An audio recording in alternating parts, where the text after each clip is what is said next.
Tajami, tanya, jawab, mikir.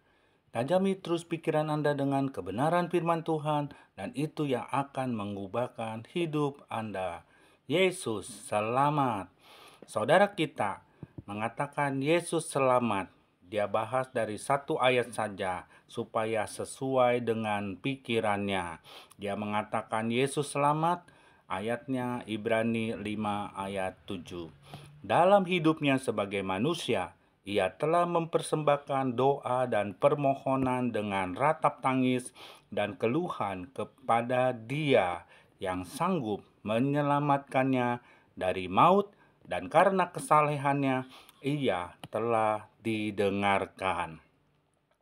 Cerdaslah dalam beriman dan temukan kebenarannya. Marilah berlogika.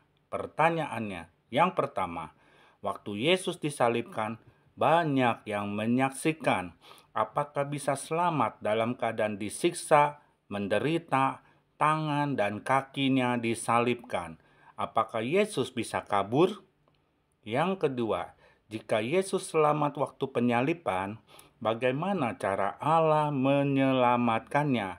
Apakah Allah menolong Yesus sehingga terjadi pertukaran antara Yesus dengan orang lain yang mirip Yesus? Yang ketiga, apakah yang menyaksikan tidak tahu dan tidak melihat terjadi pertukaran antara Yesus dengan Yesus KW? Yang keempat, inilah kebenaran yang Tuhan nyatakan. Di saat-saat terakhir di atas kayu salib, di kiri dan kanan Yesus ada dua orang penjahat yang mengatakan, "Selamatkanlah dirimu dan selamatkanlah kami." Lukas 24 ayat 39. Apakah Yesus selamat dari peristiwa penyaliban? Jelas, tidak. Yesus masih berada di atas kayu salib. Yang kelima, ayat selanjutnya Ibrani 5 ayat 8. Dan sekalipun ia adalah anak, ia telah belajar menjadi taat dari apa yang telah dideritanya.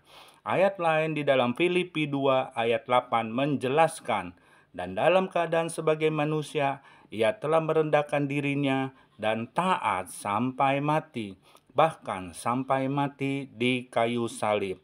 Yesus taat apa yang dia derita. Yesus taat sampai mati. Jika Alkitab katakan taat sampai mati, apakah ini artinya selamat? Yang keenam, jika Yesus selamat, siapakah saksi matanya? Di mana lokasi kejadiannya? Allah menyelamatkan Yesus, dan ceritakanlah urutan kronologis peristiwanya. Yang ketujuh, yang bilang Yesus selamat adalah orang-orang yang hidup 600 tahun kemudian, yang tidak melihat dan tidak menyaksikan sendiri penyaliban Yesus, hanya dengar dari kata orang. Jadi, manakah yang dapat dipercaya kebenarannya, yang menyaksikan, yang melihat, atau yang hanya mendengar kata orang? Kiranya semakin cerdas dan beriman kepada Yesus Kristus yang adalah Tuhan